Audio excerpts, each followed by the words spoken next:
Hello everyone, my name is Amaran and this is Elite Clockman. This is episode 37 part 2. Welcome ladies and gentlemen. I didn't know about as well. Episode 38 of Subbredit Multiverse was just released. And my god, it really didn't disappoint. Whoa, the episode was what a the? pure 6 minutes and 37 seconds of pure fighting and epicness. Every Titan on the scene is going absolutely wild, and the toilets will soon be cooked, or are they? What the heck? Looks Why like is the fish-face like toilet choppy? is giving Titan Speakermen and Titan Drillmen a run for their money. A 2 volts 1, and Bro is still standing. Titan TV Man is officially the most savage among the Titans, as he pulled the most daring move I've ever seen and made the toilet scientist piss his pants. But the best part is that we finally got the Pencil Titan. But not a pencilman, but a mommy Titan pencil woman. But before we get to all that, please make sure to like and subscribe, and I will make sure to rizz up the new giant mommy in the show. No, shut up. Anyways, no. Here we go. After the usual black screen giving credits to the original creator to Fuck Boom, our episode starts off with the face-off between the Fish-Face Titan, the Rock and Roll Titan Speaker Man, and Titan Drill Man, aka my man Steve, after we were left on a cliffhanger in the middle of episode 37 part 2.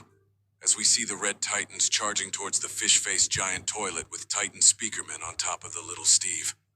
We start off with the Rock Titan Speakerman using Titan Drillman as a trampoline, doing a front flip, and using the back of his guitar axe to smash Fish-Face in the back of his skull. You might be wondering why he didn't use the blade of the guitar axe to split his head in half. At first I was also confused, as Titan Speakerman was indeed a flashy guy. You can see it. But wasn't the type to waste time or put on an unnecessary show in battle. But then I noticed the spark at the axe impact, due to 2 HRD metals coming in collision with a huge force. Fishface has a strong skeleton, and his head is also covered in metal, so using the other side of the guitar axe would have undoubtedly made more damage to the precious axe than that thing's skull. But the impact did some damage. If you pause at the right moment, you can see the monster's eye coming out of his skull. Bro turned to a Saturday morning cartoon for a moment. Anyways, after Titan Speakerman managed to literally smash the man's eyeball out of his head, Titan Drillman saw an opportunity and took it. Steve bit the fish-face toilet's arm with all of his strength and dragged him Godzilla style by the arm before throwing him into the air. And just to make sure that the toilet's fall will be painful, Titan Speakerman used his guitar to blast that thing and smash it to the ground. The 2 Titans are restless and perfectly tag-teaming Fish-Face. Just as the Skibidi hit the ground, why is this so Big choppy? Steve jumped on top of him and tried to bite his head off. But Fish-Face had really good reflexes for someone almost as big as Titan Drillman. He dodged the attack and tried using his saws to cut off Steve's face off. But Titan Drillman managed to get the saws off himself. Oh shoot. You can see how the Titan was in pain. Fish-Face Toilet took the chance and grabbed the Titan's tail. Call this man DBZ Goku because he spinned Steve like it was Frieza, and was so strong that he managed to lift the biggest Titan out here and throw him like a frisbee. Bro thinks that this is the Olympics. Fish-Face threw the red giant into the other Titan's direction, but just before the impact, Titan Speakerman used his guitar axe to stop the crash. The sound wave was strong enough to stop Titan Drillman in midair, but smooth enough to not hurt him. It was just right, proving once again how much of a prodigy is Titan Speakerman, as he already mastered his new powers. Nice. Even though it is literally the second time he used it in a fight. After that, Titan Speakerman charged at the toilet and used every gun in his arsenal to damage the Skibidi. A clever lad he is, he decided to use his flight and mobility and use long-ranged attack to gain the upper hand, because Fish-Face Toilet was melee fighter with no ranged attacks. Yeah, except for the butt sauce, Speakerman underestimated the guy, as the Skibidi grabbed a rock and threw it at the flying red Titan. It looks like this guy was so strong that the only way to beat him was to immobilize him first, so Titan Drillman used the confusion and went underground. A second after you see Fish-Face low-key panicking, wondering where a shiny red giant with a drill as a face disappeared. When suddenly Titan Drillman grabbed the monster by the legs and dragged the lower half of his body underground.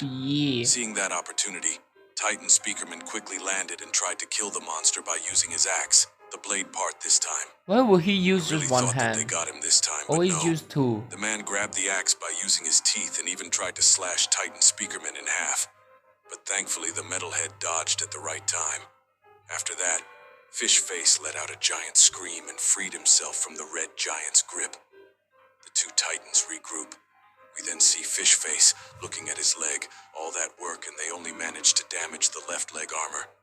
And that's the end of the first fight scene. It's a bit bloody, Honestly, eh? shout out to the Fishface toilet. Bro is the only giant toilet with legs, and was able to go toe-to-toe with not one but two Titans. Bro isn't even tired, he truly is on Titan level. In the next scene, we switch to the fight between the giant toilet scientist and the purple menace Titan TV man. And let me tell you, bro was over this like back in episode 31 when he said to Titan cameraman, "Let's finish this." He wasn't joking. You see, Titan TV man always enjoyed fighting, but this time he wasn't playing around. Just look at the way he is fighting. Titan TV man pulled out his sword and started to walk the scientist down. You can see the fear coming out of his eyes to the point where he started to lose whatever hair he has left. But then the brainless cyborg's toilets from Invincible tried to jump him. Little did they know this guy was not to be messed with. As four charged from the front, one tries to take him by the sides. Bro didn't even look. He just grabbed by his neck and broke it. But that one had it pretty easy as the next one got his face burned by the lasers. Number 3 tried the headbutt, but got one punched. Quattro just got a mean slash. As for the last one, Titan TV man grabbed him by the head, and we see him dead in the next scene. Most likely got his neck broken. At this moment, the scientist realized that he is no predator, but the prey, as he launched an all-out laser attack on Terminator TV man. In the next scene, we switch to female 08 from Subbredit Squad on the wall, with a giant cannon aimed at the purple Titan. We then hear a conversation between her and Leonardo. She asked him if he was doing good, to which he sarcastically responded by telling her to define good, because he was trying to hold off Titan cameraman with some other cyborg. And bro brought a gun to a Titan fight. Yeah, like, how is that gonna help? The giant cannon with 08, the Titan killer.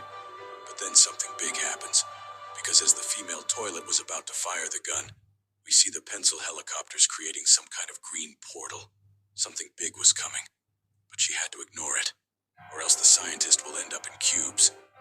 After that, she managed to hit Titan TV man with the weapon in the heart. I really thought that we lost the big man, but no. The weapon immobilized him. Death laser or something. The scientist smirked as the Titan used his screen protector to switch to defensive.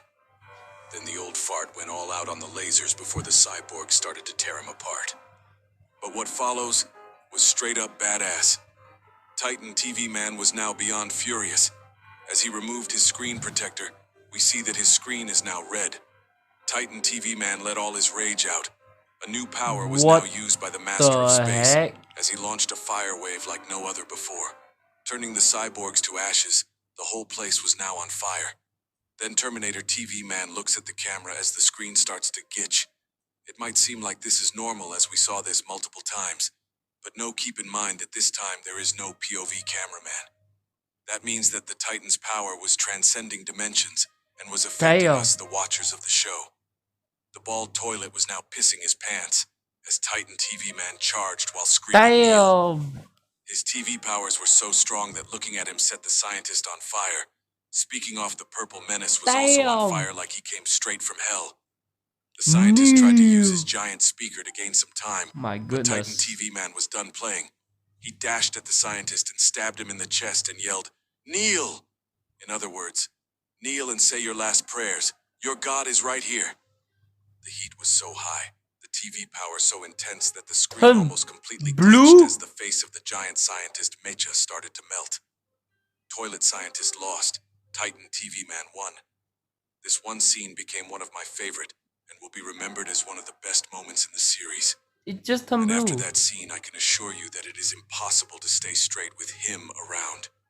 He truly is a purple menace, and the best is yet to come. In the next scene, we see 08 reloading the gun.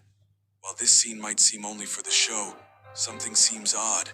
The weapon seems pretty advanced for the Subbredit toilets. The bullet is like an orange marble gem that connect to the gun using electric bolts similar to those of Counter Titan and Alpha. This gun was not from Earth, and the focus on the bullet and the gun itself makes us understand that it is not the last time we see this weird technology. Speaking of Counter Titan, we got to see him in the secret scene of episode 37. He was able to regenerate in a cave and is fully back online. I will skip the detail. He went rogue as he defied his master by not returning to the ship and can only think of one thing: killing the Titan that humiliated him in episode 29, part 2. Titan Clockman, and is out for revenge, so he should be returning any time now. Anyways, just as the Titan was about to get finished the scientist, he got hit with another Titan killer shot in the leg this time. Now he was down on his knees as the scientist escaped once again. A cyborg tried to attack him, but was pinned to the wall by a supersonic pencil. And then, we see the most majestic, gorgeous creature on the wall. A Titan, a giant female mommy Titan pencil woman. That was the happiest moment of my life, including my wedding night. Let's take a quick look at her design. Unlike the other Titans, she doesn't seem to carry a melee weapon with her. She wears high heels and a fancy royal-like outfit. Not recommended for hand-to-hand, even thought she has claws. Yeah, she'll never wear high Green heels. aura is surrounding her, while other Titans looks mechanic. She, on the other hand, looked more like a witch or an enchantress. Her core seems to be super advanced and really powerful.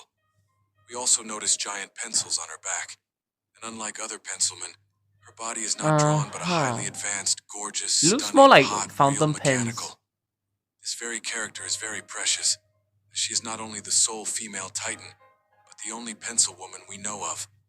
So not only is she the Titan of the pencil race, but also the only girl among them, making her Chief Pencilman's only daughter, and the princess of the pencil race.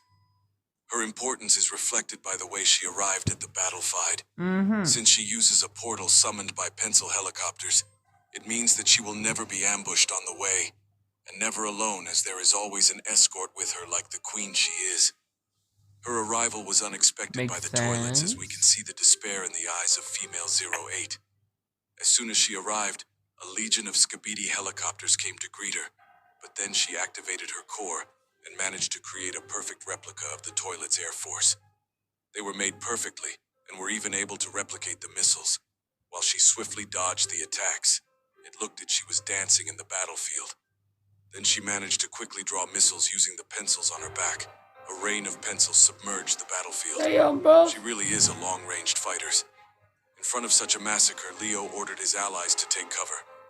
We then see Titan TV Man looking at her with a glad look on his face, before heading towards the tower to take down the final boss. Wounded by the Titan killer and weakened after using this self-harming, angry form of his that settled him on fire, will Titan TV Man see the end of this battle, and what will happen to him knowing that the strongest foe is yet to come? And that's the end of this episode.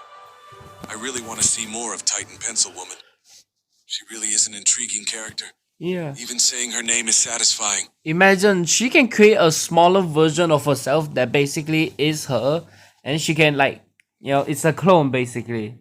Imagine how powerful that would be. You know, she can just go small and then just go wherever and still basically have the same powers. That's gonna be so powerful. My friends, we have reached the end of this video. Please make sure to like and subscribe. I will not let him finish his sentence, and have a great day everyone. Bye!